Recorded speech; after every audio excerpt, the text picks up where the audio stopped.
Ida, vamos a estar grabando este webinario de visibilización de la mujer en la radiociencia que organizamos desde el capítulo de la mujer de Radiociencia de URSI España. Vamos a esperar un poquito que se conecten algunos oyentes más. Mientras tanto, voy a ir compartiendo mi presentación.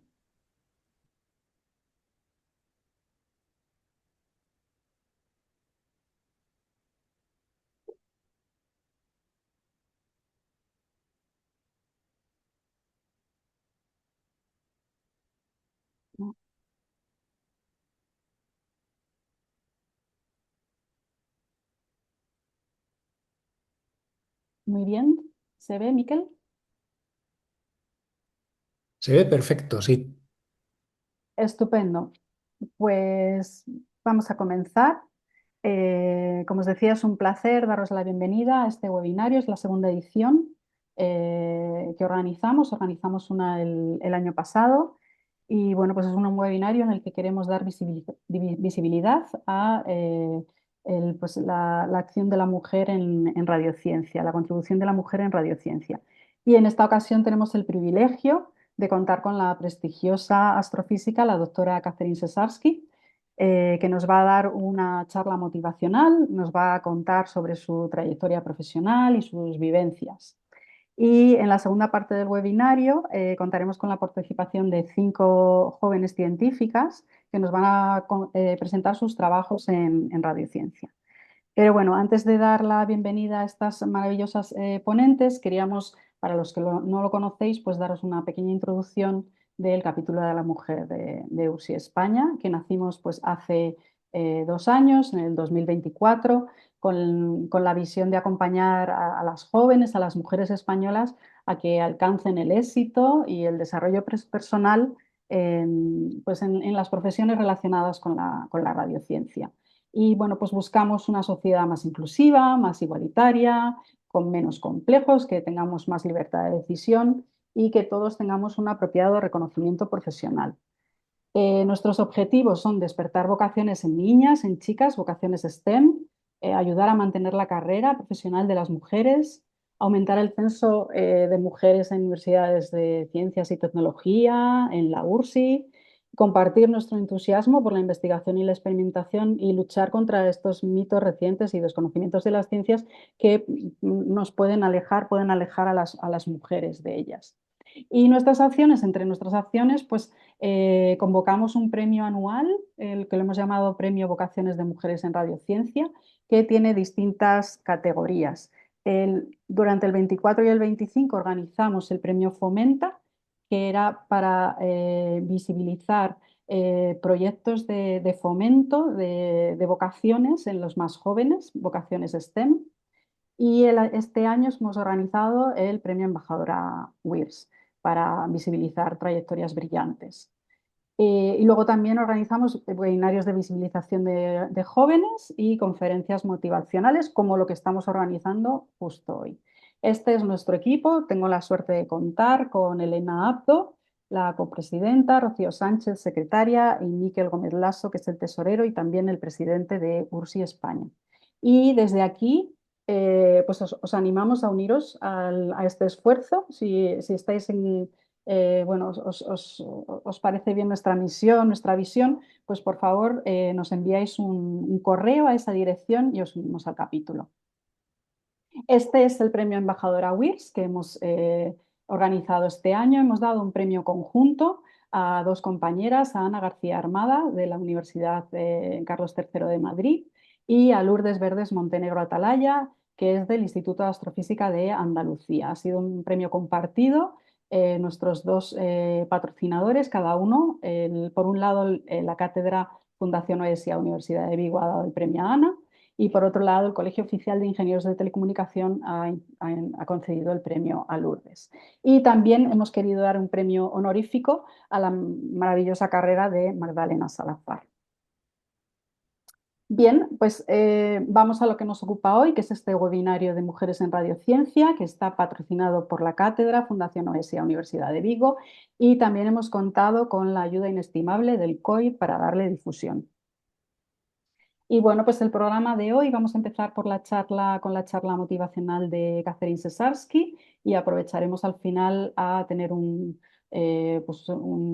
turno de preguntas y discusión. Haremos un breve descanso de unos pequeños pocos minutos y ya comenzarán las 5 jóvenes investigadoras a contarnos sus investigaciones.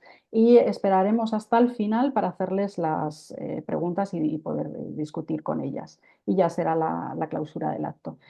Sois muy bienvenidos de hacer preguntas, podéis o bien escribirlas por el chat o levantar la mano y os damos paso. Bien, pues dejadme que os presente a la doctora Catherine Cesarsky. Es un placer recibir a esta invitada tan especial. Tiene una carrera sobresaliente en astrofísica. Nació en Francia, pero emigró cuando era pequeña a Argentina y entonces gracias a eso podemos hablar hoy con ella, interactuar con ella en español. Estudió ciencias físicas en la Universidad de Buenos Aires, realizó el doctorado en la Universidad de Harvard y posteriormente un postdoctorado en Caltech y en el 74 volvió a Francia y se unió al Servicio de Astrofísica del CEA. Eh, en astrofísica ha contribuido de forma muy exitosa a distintas áreas de la astrofísica, al estudio del medio interestelar, la astrofísica de altas energías, astronomía infrarroja y evolución de las galaxias. Pero donde tiene un legado el más impresionante es su contribución en el desarrollo, en la construcción de las grandes instalaciones científicas del siglo XXI. Del 94 al 99 fue directora de la Dirección de Ciencias de la Materia en el CEA, ha sido investigadora principal de un instrumento del Telescopio Espacial ISO de la Agencia Espacial Europea, ha sido la primera mujer directora general del Observatorio Europeo Austral, la ESO, y durante su mandato terminó la construcción del Very Large Telescope, comenzó la construcción del interferómetro de radio ALMA, en el cual España contribuyó eh, muy intensamente desde la parte científica y la industria, y de hecho lo explotamos científicamente, como veremos en una de las charlas. Y luego también contribuyó al estudio de diseño del Extremely Large Telescope. Del 2006 al 2009 fue la primera mujer presidenta de la Unión Astronómica Internacional y durante esos años se celebró el Año Internacional de la Astronomía, que fue un hito muy importante en el mundo de la astrofísica internacional. Y en los últimos años de su carrera ha sido presidenta, ha impulsado la construcción del Square Kilometer Array, que es un interferómetro conexo de nueva generación de radio de bajas y medias frecuencias y ha sido presidenta de su consejo. Durante esos años en los que era presidenta, España se unió a ese esfuerzo internacional, firmó el Tratado Intergubernamental en el 2023, de lo cual estamos muy orgullosos.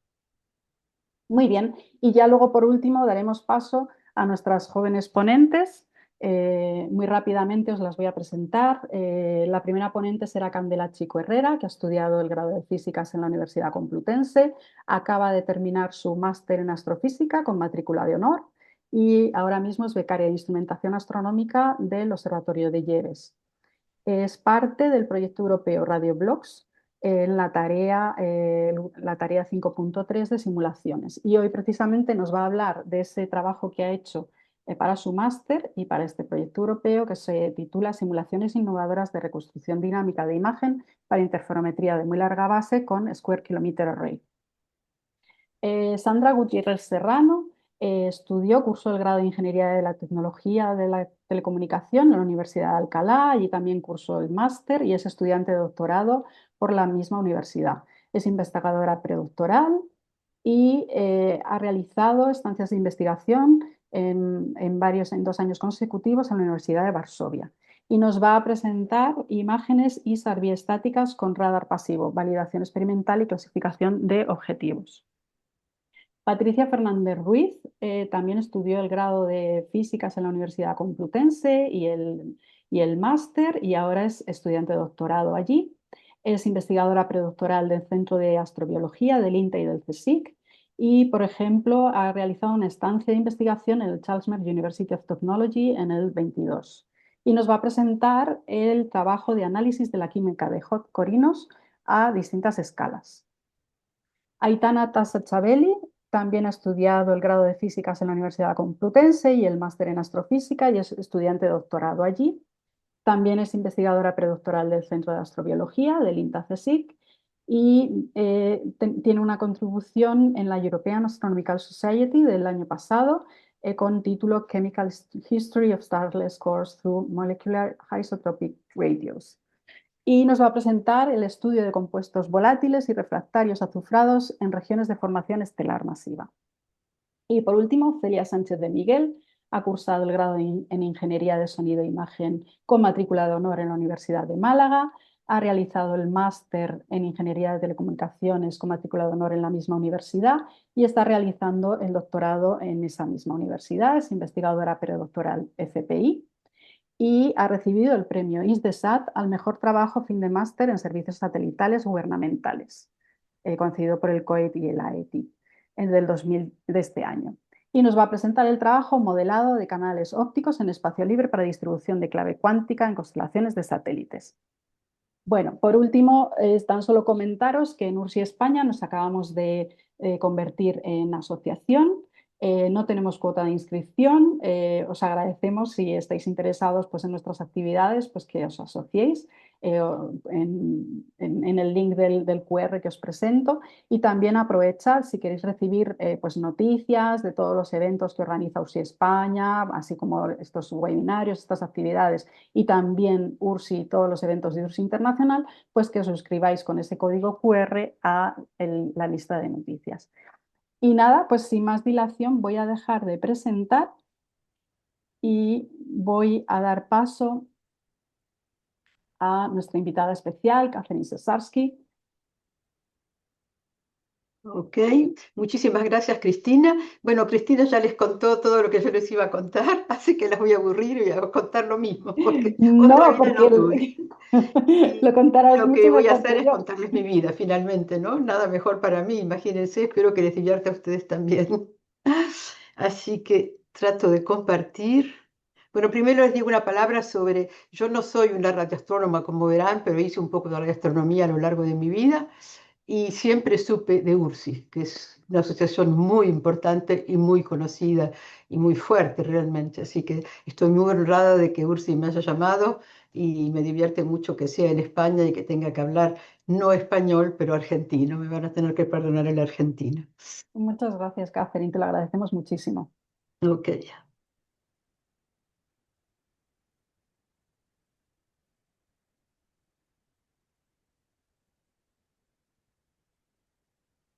ok. ¿Por qué no está? Mm, mm, mm. No está donde yo quiero. Bueno, mira, voy a volver atrás así. Ahí está.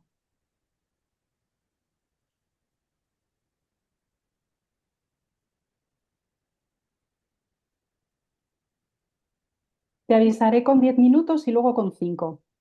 Perfecto. Bueno, ¿me ven? ¿Ven bien mi imagen? Sí. Ok, perfecto. Entonces, mi trayectoria como científica. Bueno, ustedes tienen que darse cuenta que yo soy de una generación muy anterior a la de ustedes y conocí a un mundo científico bastante distinto.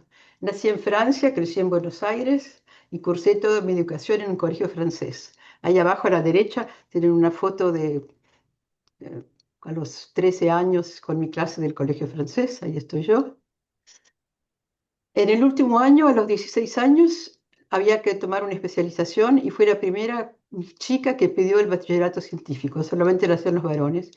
Y yo era la mejor de la clase y salí de la muy adelante de todos los demás.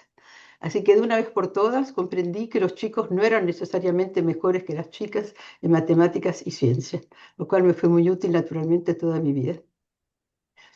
Después me fui a estudiar a la Universidad de Buenos Aires, donde obtuve una licenciatura en la Universidad de Buenos Aires. A la izquierda está una foto donde, no sé, esta soy yo, Nos entregaron el diploma a mí y a algunos de mis amigos. Este es mi marido, con quien todavía no estábamos casados en esta foto, y algunos de mis mejores amigos del momento, y que siguen siendo grandes amigos míos. Em, Vuelvo a la facultad. Cuando yo empecé la facultad estaba instalada en un edificio muy, muy antiguo en Buenos Aires, que aquí está, y en el segundo año se mudó a un edificio completamente nuevo a la época que ven aquí, casi en el campo, y estos somos nosotros, un grupo de amigos. Aquí estoy yo, aquí está mi futuro marido, ahí creo que todavía ni siquiera salíamos juntos, y otros amigos muy cercanos, algunos de ellos astrofísicas. Tuvimos la enorme suerte cuando estábamos en tercero o cuarto año que un astrofísico que había estudiado en Estados Unidos, en Harvard, y después en Cambridge, Inglaterra, decidió volver a Argentina. Y esto es este señor que ven aquí, Carlos Barsaski, que era un hombre extremadamente emprendedor. Tenía 31 años y nosotros lo respetábamos como si hubiera sido un anciano directamente. Y además nunca lo tuteamos, siempre lo llamamos de usted, aunque le decíamos Carlos. Y él llegó a Argentina, se volvió profesor en nuestra universidad y fue la primera vez que había oportunidad de hacer astrofísica ahí. Y yo fui la primera que lo fui a ver y le dije que quería tomar astrofísica como especialización, y varios de mis amigos hicieron lo mismo, entre ellos mi futuro marido, Diego. Carlos había conseguido como regalo de Estados Unidos los pedazos de un radiotelescopio de 30 metros, así que vino todo en cajones y ahí lo armamos todos trabajamos en eso. Bueno, naturalmente había gente que realmente hacía las cosas, pero digamos, yo hice cosas tan interesantes como, por ejemplo, sentarme adentro y pintarlo con pintura para que no se derrumbe, ¿no? Imagínense, me pasé un mes de mi vida haciendo eso, con el hecho de que me gustaba hacer cosas peligrosas en aquella época. Eh, pero sobre todo la electrónica la armamos nosotros y duró muchísimos años esa electrónica. Y para estudiar astronomía en esa época no había muchos libros, y él trajo un libro en francés, A d'astronomie de Steenberg et Lequeux, dos personas que después llegué a conocer muy, muy bien, y así que todos los demás tenían que tragarse el francés. A mí me resultaba fácil, naturalmente. En abril de este año, el instituto que él creó, que se llama Instituto Argentino de Radioastronomía, cumplió 64 años.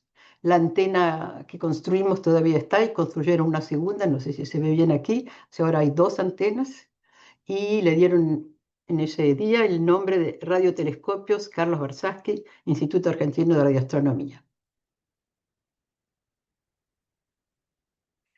Cuando terminamos de construir el radiotelescopio y lo inauguramos, Carlos nos consiguió a todos, en esa época todavía no había doctorado en la Universidad de Buenos Aires, oportunidades de hacer un doctorado en el exterior. De por medio, yo me había casado con Diego, que ven aquí, y a Diego y a mí nos hizo pedir una beca en Harvard, donde él mismo había estudiado, y evidentemente con su ayuda y su apoyo conseguimos ambos una beca para hacer un doctorado en Harvard. 1966. Así que aquí nos ven en un corredor de Harvard. Una cosa divertida que les muestro, si van un día a visitar ahora todavía, van a ver en una pared este cuadrito. Este cuadro es el cuadro de todos los estudiantes de un cierto año. Y es un año que estábamos. Acá estoy yo y acá está Diego. Y es muy divertido. Ese cuadro quedó ahí siempre y es la única camada, digamos, que uno puede ver cuando va ahí. O sea, y muchos de los que estamos ahí hicimos carreras interesantes en astrofísica.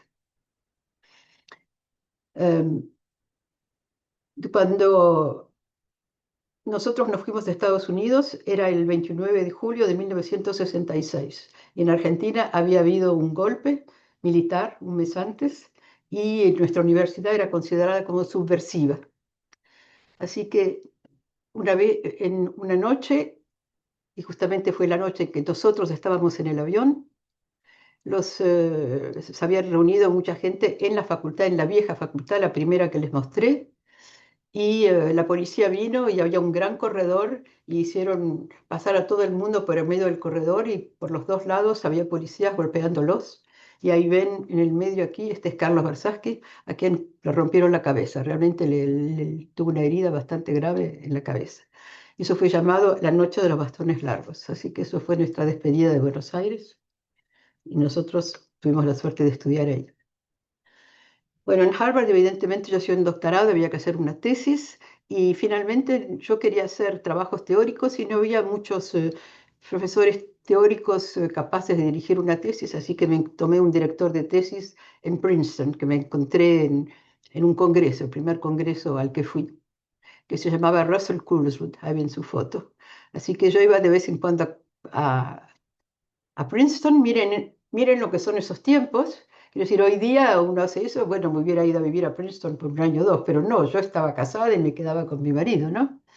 Así que solamente fui a Princeton periodos cortos y discutíamos por teléfono o nos mandábamos cartas manuscritas, y había que esperar el tiempo que el correo llegue. Y después, para escribir la tesis se escribía, sí, a máquina, con las antiguas máquinas. Todo esto era antes de las computadoras. Pero en fin, aquí está mi tesis, interacciones de rayos cósmicos con ondas hidromagnéticas en la galaxia, que pasé en 1971 y que tuvo bastante éxito. En 1970 tuve la oportunidad de presentar resultados de mi tesis en una conferencia internacional sobre rayos cósmicos en La Paz, Bolivia.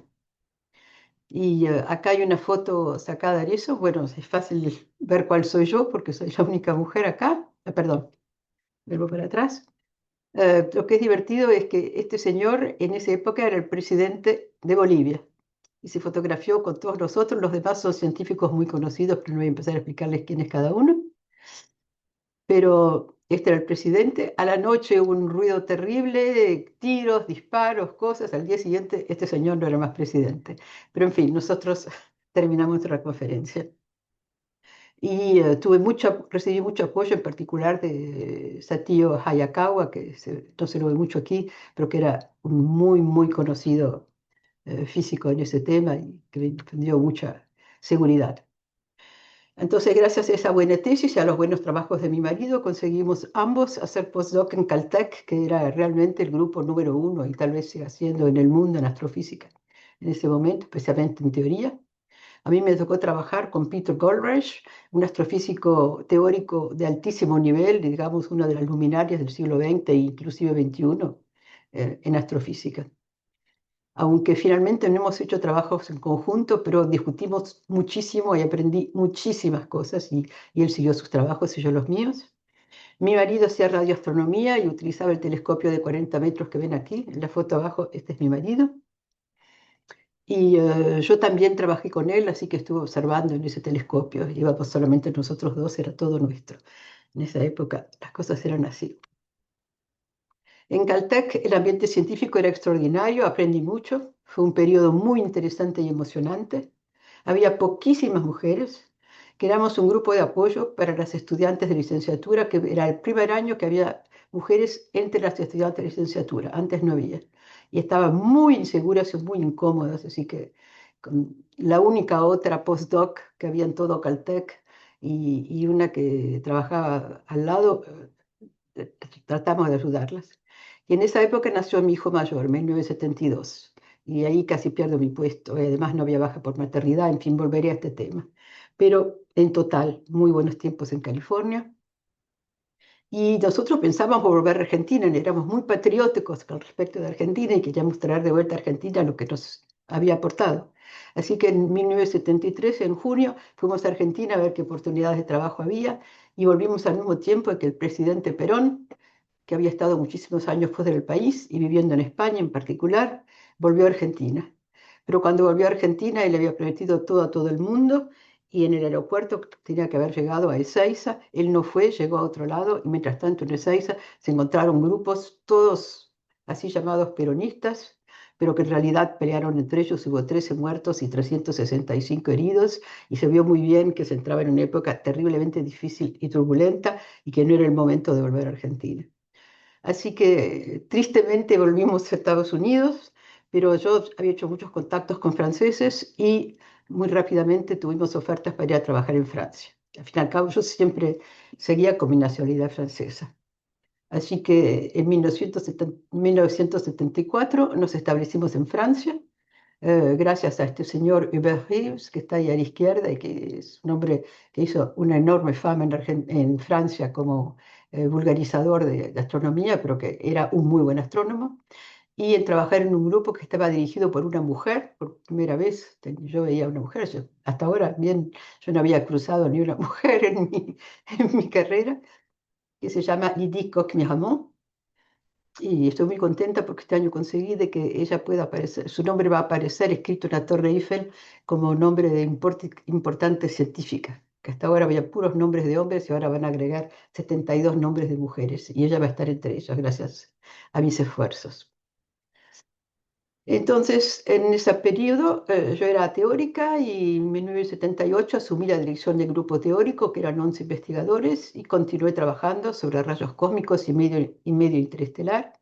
En 1979 tuve un segundo hijo y durante la baja por maternidad escribí un artículo review, digamos, sobre rayos cósmicos para Annual Reviews of Astronomy and Astrophysics, que era una cosa eh, muy importante en la carrera de alguien hacer eso, y yo en Francia pensé que ni se acordarían de mi existencia, pero no, me pidieron que lo haga y lo hice con mucho placer.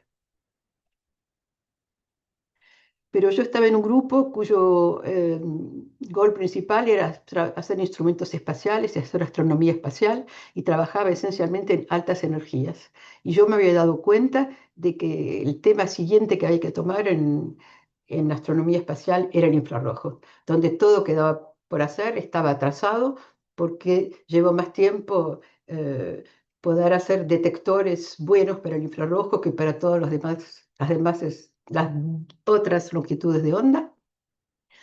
Y conseguí, y ayudé a que de que la Agencia Espacial Europea elija de hacer volar un observatorio infrarrojo que se llamó ISO, Infrared Space Observatory, y había 4 instrumentos, y en mi entusiasmo armé un grupo francés para hacer uno de los 4 instrumentos, la cámara, y conseguí también encontrar grupos franceses que me hagan los detectores que hacía falta, porque en esa época los americanos no los querían exportar. Así que conseguí que los hagan en Francia, y después no me quedó más remedio que ponerme a la cabeza de la construcción de esa cámara. Tienen una foto de la cámara. Es chiquitito, era un telescopio de 60 metros, era un instrumentito todo chiquitito, pero eh, muy cumplidor, digamos. Y la red de detección era solamente 32 por 32 píxeles, ¿se dan cuenta? Pero era la primera vez que se iba a tener observaciones espaciales en esas longitudes de ondas con un poco de detalle. Y como ese proyecto era muy importante, que el CEA me apreciaba mucho, el cosa donde trabajaba, decidieron hacerme también dirigir el servicio de astrofísica, unas 150 personas.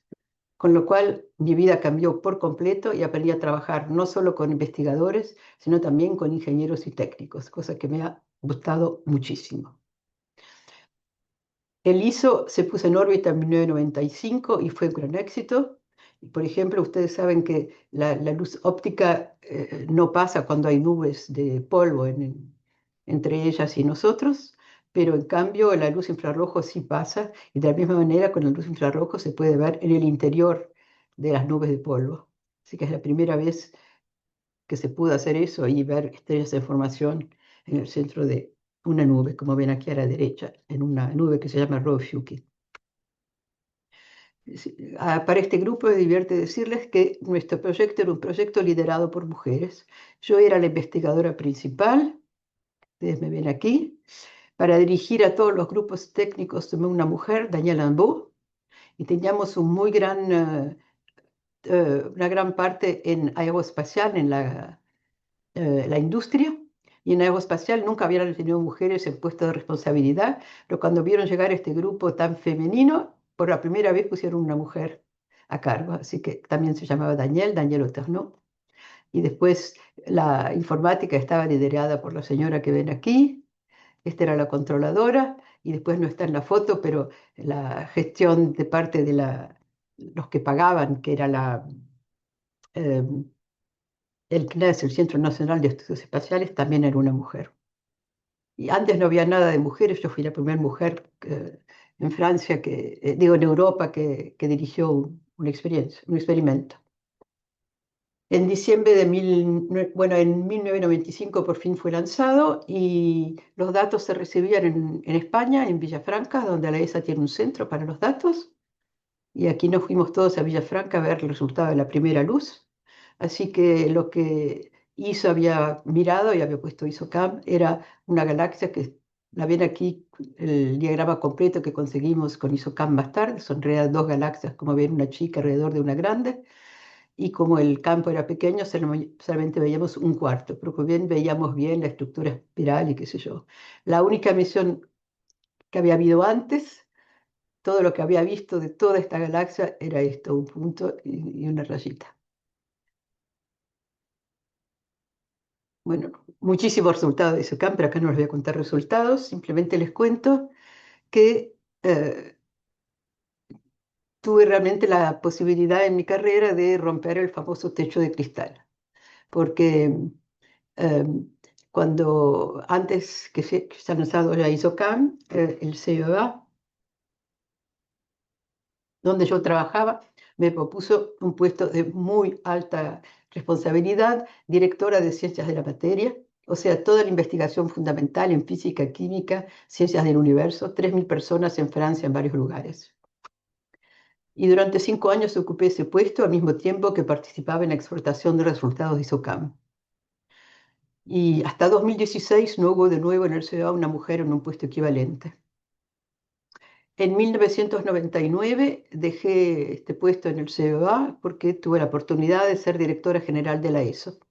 Fui entonces la primera mujer en dirigir una de estas grandes organizaciones científicas europeas. Desde entonces, recién en 2015, en el CERN fue elegida una mujer que duró de 2015 a 2025.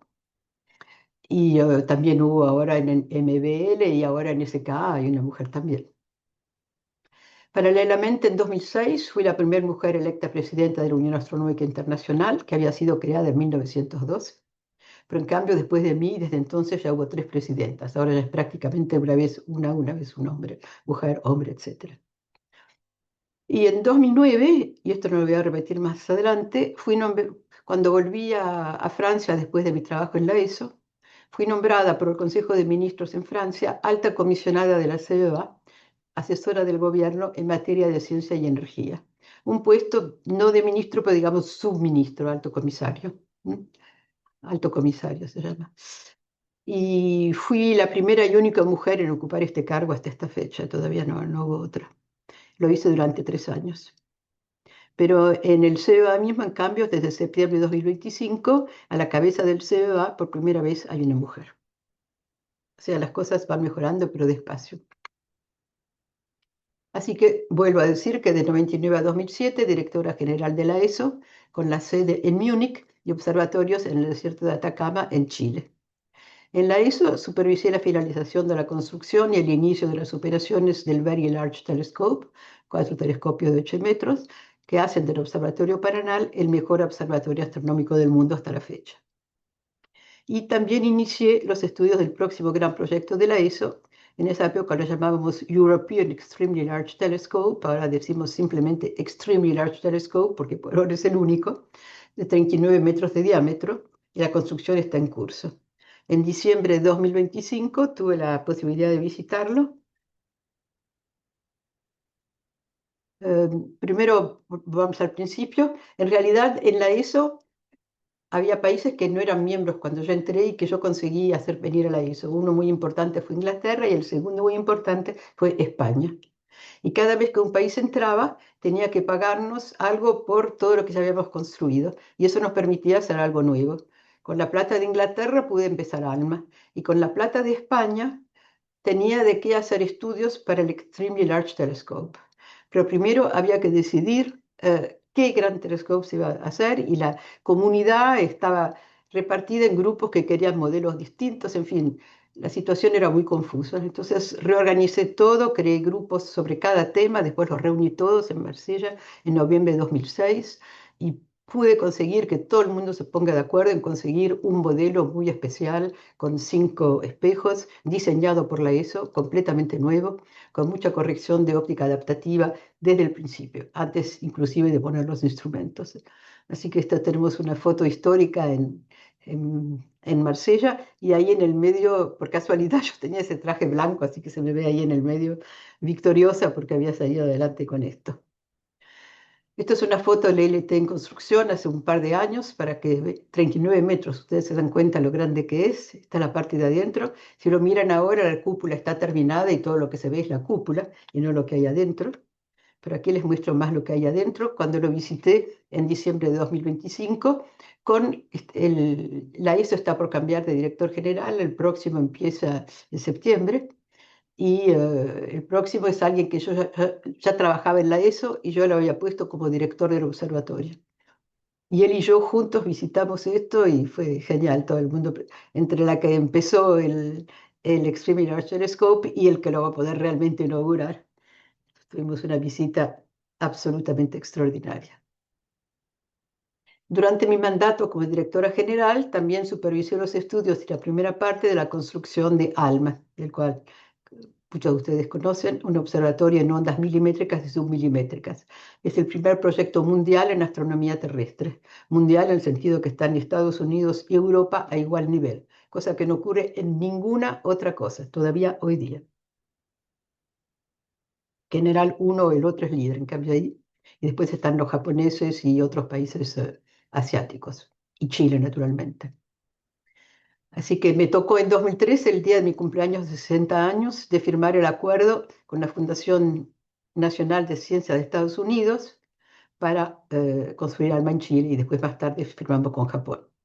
ALMA se inauguró en 2013 y desde entonces ha revolucionado la astronomía. Una de las imágenes emblemáticas obtenida bastante temprano es esta imagen de un disco protoplanetario alrededor de una estrella joven, donde se ven los agujeros hechos por los planetas en formación que se tragaron todo el polvo que hubiera habido a lo largo de su trayectoria. Bueno, otra cosa que hice efectivamente es ser presidenta de la Unión Astronómica Internacional entre 2006 y 2009, así que tuve una época particularmente interesante. La asumí justo al momento en que se cuestionó el estatus de Plutón como planeta, y seguramente muchos de ustedes saben que se decidió que Plutón no era más un planeta, pero un planeta enano, y que había solamente 8 planetas en el sistema solar, lo cual creó mucho lío, pero fue muy interesante. Y en 2009 tuvimos la celebración del Año Internacional de Astronomía, lo cual me tuvo realmente muy ocupada en los últimos tiempos, antes de irme de la ISO y también antes de tomar otro trabajo y de volverme alto comisario en Francia. Fue interesantísimo, tuve muchas oportunidades de ir a España. España en particular me invitó a inauguraciones importantes. Tuve la oportunidad de encontrarme varias veces con vuestro actual rey, el príncipe Felipe, que le interesa mucho la astronomía.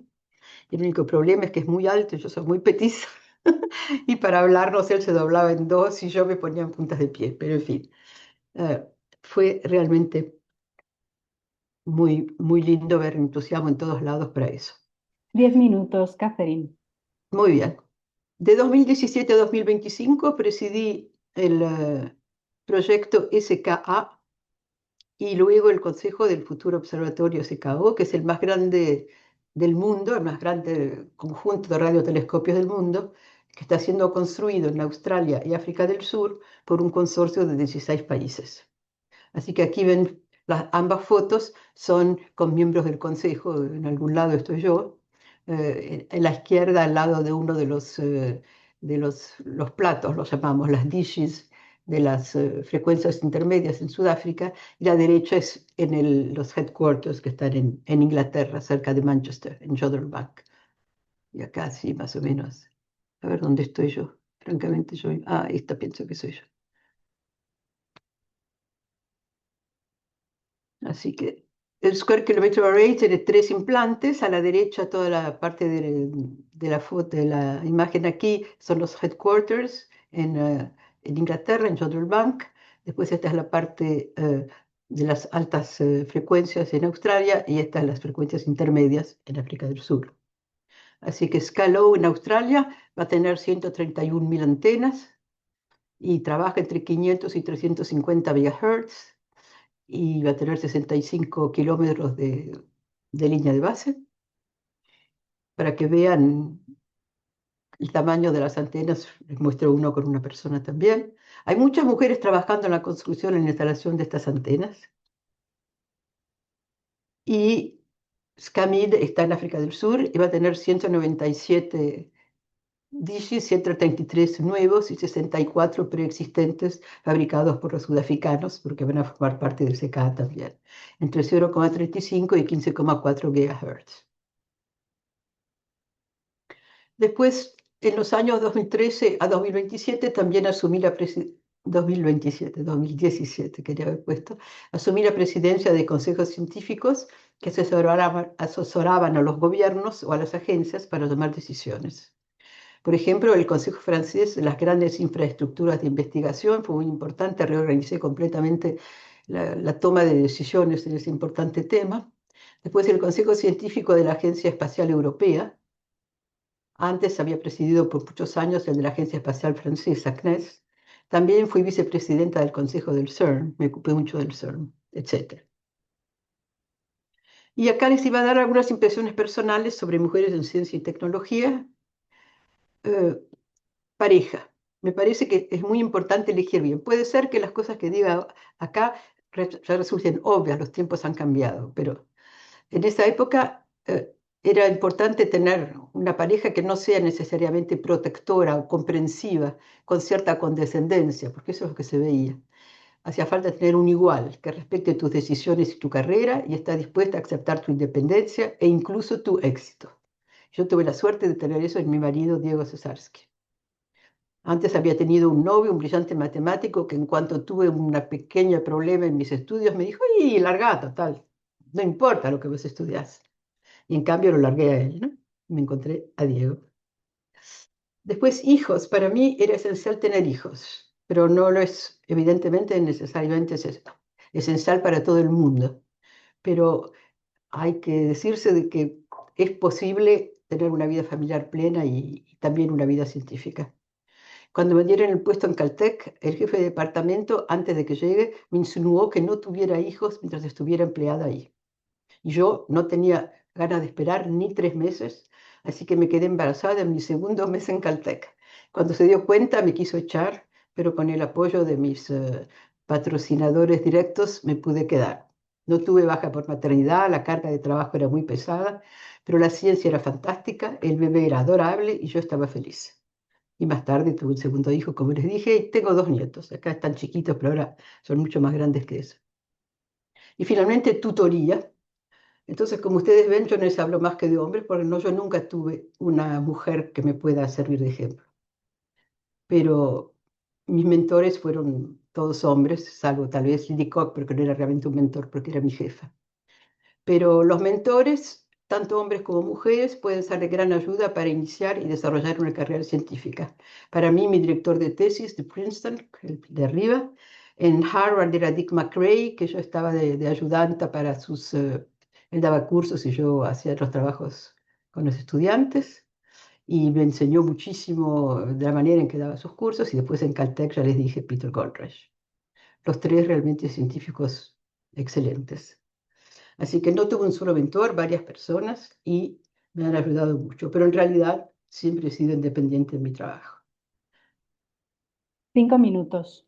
Sí. Y finalmente, ambición. Para dedicarse a la ciencia es útil ser ambicioso, tener grandes expectativas, buscar oportunidades para realizar nuevos avances o descubrimientos, obtener reconocimiento y ascender. Se dice que las mujeres jóvenes muestran un temor al éxito académico que parece aumentar a medida que la estudiante se acerca a su objetivo. Se decía muchísimo en mis tiempos y veo con pena que se sigue diciendo un poco, por suerte mucho menos que antes.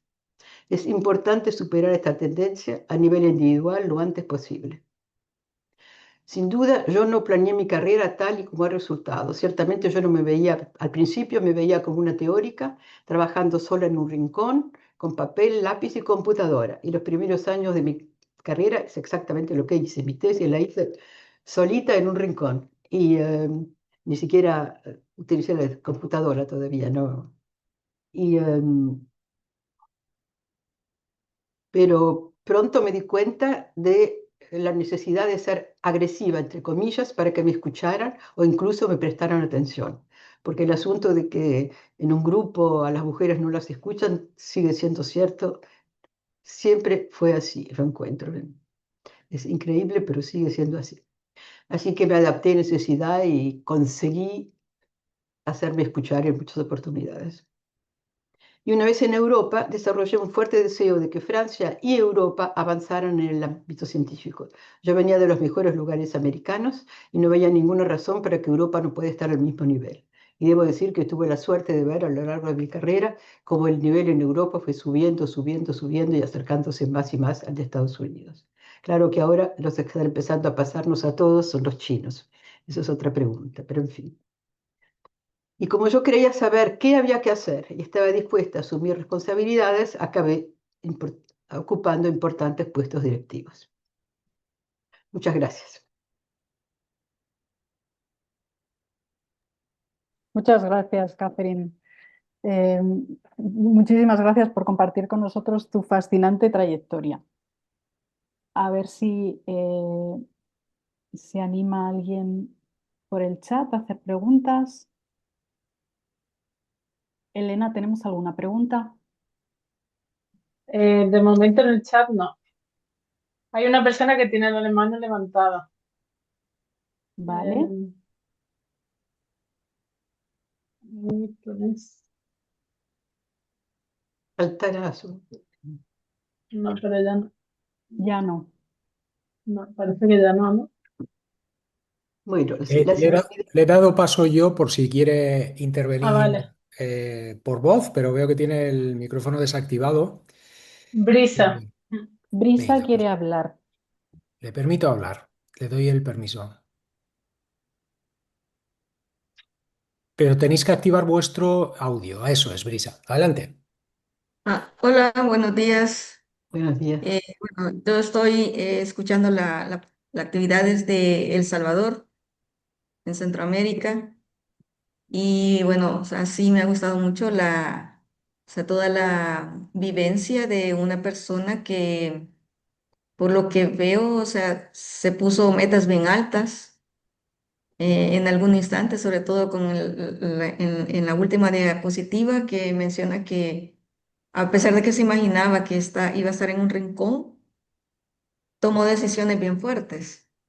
Ujú, Así que en ese tipo de actividades, siempre a mí me gusta escuchar cómo es que, eh, en su caso, cuáles fueron esas dificultades más fuertes, además de las que ya usted mencionó, que, híjole, o sea, tener hijos y que de repente le digan, bueno, entonces ya no va a seguir, o sea, me imagino que debe ser fuerte, ¿verdad?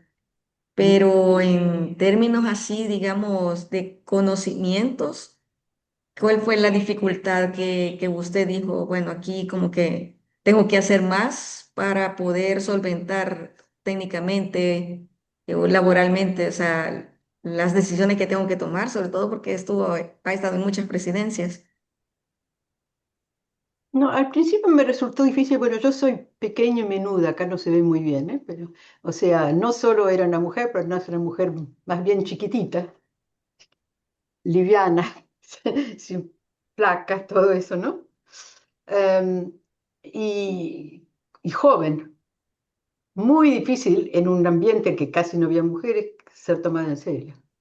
Así que la primera dificultad fue ser tomada en serio. La primera vez en Harvard había habido una reunión con el Board of Overseers, la gente que le da dinero, y entonces habían hecho algo para que se presentarles algo de la ciencia que había y me pidieron a mí que hable.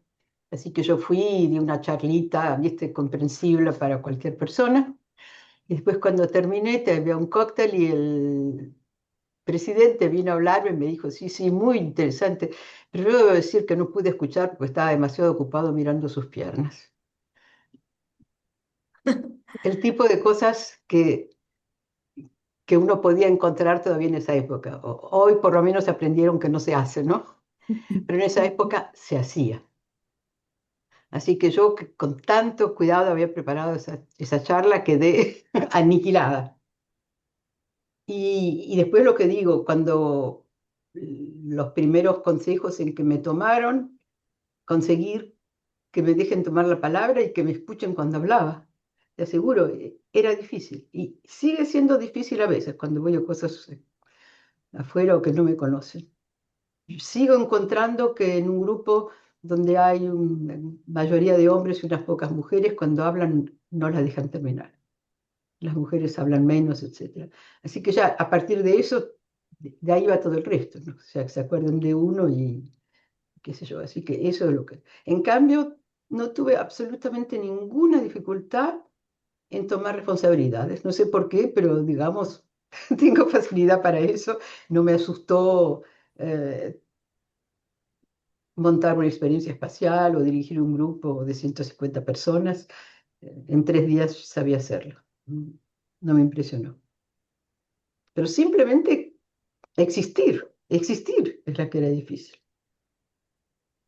Y cuando usted menciona que no se ponían de acuerdo para qué hacer, qué construir, y que luego usted los reúne a todos y lo hizo así como caer en la cuenta de tomar una decisión, ¿usted ya tenía pensado qué hacer y los guió Sí, para que cayeran en esa idea o... yo sabía perfectamente lo que quería que salga y lo preparé muy bien, pero lo preparé muy bien, quiero decir, podía no haber salido, ¿no? ¿No es cierto? Pero, porque normalmente habíamos trabajado en la ESO sobre un proyecto todavía mucho más grande todavía, de 100 metros. Les recuerdo que el que se construye tiene 39, que ya es muchísimo, pero 100, imagínense. Y yo era un estudio que había empezado antes que yo sea directora general y que yo insistí en llevar hasta el final y tener un comité internacional que lo estudie y qué sé yo. Pero yo misma poco a poco me había dicho que era demasiado ambicioso y al mismo tiempo que lo que se podía hacer para poderlo tener así grande no se le podía poner muchas cosas que lo podían mejorar muchísimo. O sea que finalmente era mejor tener uno menos grande, pero que tenga mejor corrección de la óptica adaptativa, mejor, en fin, hay un montón de cosas que no se podían hacer en ese grande. Y les pedí a los ingenieros de la ESO qué se podría hacer de mucho mejor, y los ingenieros de la ESO inventaron este nuevo telescopio con mucho aliento de mi parte y mucha discusión conmigo, con estos 5 espejos, este modelo de 5 espejos. Así que yo quería ese, pero una buena parte de la comunidad prefería hacer algo tal vez un poco más chico, parecido a lo que los americanos estuvieron tratando de hacer todos estos años, que es uno de 30 metros, más parecido al Keck, por ejemplo, a telescopios que ya existen, pero de 10 metros. Y otros todavía que pensaban que no había que hacer un gran telescopio, pero en cambio muchos telescopios de hacer interferometría óptica. Había por lo menos esas 3 opciones. O algo tipo VLT, de nuevo con varios telescopios, etcétera. Yo prefería el grande, el que se... En esa época iba a ser de 42, bajó de 42 a 39, ¿no? Así que puse en pie, establecí un grupo de trabajo sobre cada uno de los temas, poniendo en cada grupo de trabajo gente de la ESO y gente de afuera de la ESO, y mezclando a la gente, los proponentes de cada uno de los temas, sobre el subtema, o sea, óptica adaptativa, espectrometría, bueno, qué sé yo, un montón de... Y todos tenían que, y les di solamente 3 o 4 meses para hacer un informe. Y después con todos esos informes, preparé después un grupo que iba a estar arriba de todo eso, que estudiaba los informes y preparaba cosas generales, y después presentamos todo eso a este gran grupo y salió solo que lo mejor era hacer el telescopio a 39 metros, y esta vez con todo el mundo de acuerdo. Así que, y todo eso me llevó menos de un año. Así que, sí, pero en esa época, obviamente, yo ya, ¿cómo puedo decir? No solamente en esa época todo el mundo me escuchaba, es decir, ya había superado de lejos la cosa de que me escuchen. Pero en fin, no lo hice para nada golpeando sobre la mesa diciendo se construye esto, sino todo lo contrario. Trataba de escuchar a todos y me hubieran podido todos convencer que no había que hacer eso, pero no, no es lo que pasó. Salió lo que yo esperaba. Ahora que dije eso, el telescopio va a tener su primera luz recién en unos 2, 3 años y esperemos que funcione bien, porque es realmente una maravilla de la técnica. Bueno, finalmente mi intervención sería para preguntarle si, o sea, usted tiene todavía, o sea, se le ocurre megaproyectos aún, digamos, así de repente dijeran, bueno, o sea, hay dinero o hay cooperación para hacer algo más de instrumentación, algo más que 39, o sea, a pesar de que dentro de 3 años va a ser que va a haber la primera luz, pero si le dijeran, bueno, o sea, ¿qué ideas tienes para No, hacer algo más? bueno, en este momento la ESO justamente tiene un muy interesante programa de preguntarse qué haremos después. Y va a hacer un coloquio dentro de no mucho tiempo, todo el mundo va a venir con sus nuevas ideas. Y yo no tengo que traer. Yo pienso que hasta que no sepamos qué es lo que... Y este telescopio va a llevar años hacerlo funcionar con todo, va a tener un montón de etapas. O sea, se va a utilizar en parte y nuevos instrumentos y qué sé yo, así que hay para años y años. Así que yo no veo la necesidad de construir otro gran telescopio. Bueno, sería bueno tener uno en el hemisferio norte, espero que los americanos consigan salir adelante, tal vez lo hagan en España, ustedes saben eso, ¿no? Que como el problema es que no lo pueden poner en Hawái, por ahí vaya a vuestras islas favoritas, donde, que a mí también me gustan mucho, donde estuve varias veces. Pero no, por ese lado no veo y después estoy muy metida en la idea de SKA que me ocupó todos estos últimos años. Y SKA al principio quiere hacer ya va a ser lo más grande que hay, pero quería hacer mucho más grande de lo que se está construyendo en este momento. Así que hay tantas etapas de desarrollo para SKA, hay decenas de años de trabajar con eso. Así que, y después para el espacial, a mí me importó mucho el espacial, hice más cosas espaciales, acá no les conté, pero estuve metido en muchos proyectos espaciales. Estoy muy interesada en eh, los proyectos espaciales grandes que van a salir ahora, en ondas gravitacionales y en rayos X.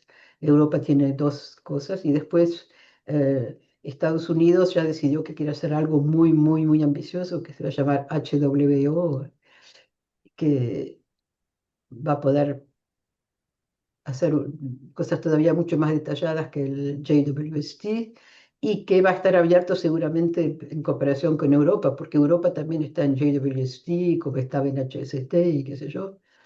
Así que pienso que ya hay más que suficientes proyectos, sin hablar de los proyectos evidentemente en el suelo de ondas gravitacionales muy ambiciosos que hay en particular en Europa. No, no necesitan que yo venga con una idea nueva porque ya hay demasiadas. Bueno, gracias ahí por todo ese ejemplo de superación personal, familiar, profesional, o sea, todos los ámbitos que, bueno, le hicieron siempre visualizarse de pensar en grande. Así que Ujú. gracias ahí por su presentación y por todas los ejemplos que nos ha presentado. Gracias. Muchas gracias a usted. Yo me voy a quedar y escucharlas, me interesa ver lo que hacen las chicas. Muy bien, Elena, creo que a lo mejor tendríamos tiempo para una última pregunta. Ah, ¿Se anima alguien? Estoy mirando en el chat. En el chat no parece que haya preguntas. Yo sí, sí puedo preguntar yo. Que sí. A ver, yo estoy impresionada. Enhorabuena por la carrera que usted ha conseguido, con muchísimo mérito por las circunstancias, además.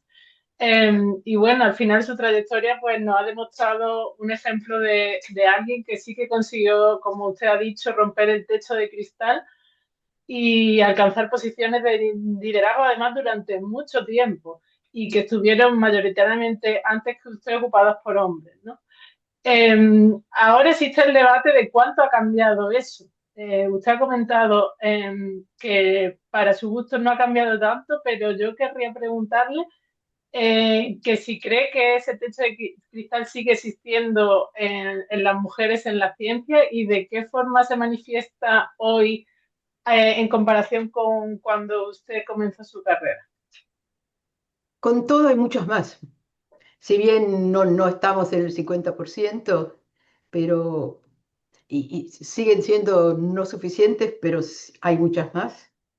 Se las veo muy a menudo, muy seguras de sí. La gente está mucho más dispuesta a escucharlas. Son tomadas en serio desde el principio, muchísimo más que en mis tiempos. Ustedes no se imaginan la diferencia. Y ya no se asombran cuando hay una mujer de directora. En este momento ya estamos viendo muchas. Así que todo eso ha mejorado. Lo que yo encuentro que no mejoró tanto como yo esperaba es en el interior de las mujeres. O sea, sigo encontrándome todavía con muchas chicas con el mismo tipo de... Y todavía las que uno se encuentra es porque vinieron. Están todas las que no vinieron. Están todas las que en el secundario les metieron en la cabeza que la ciencia es para los hombres. Eso sigue siendo cierto.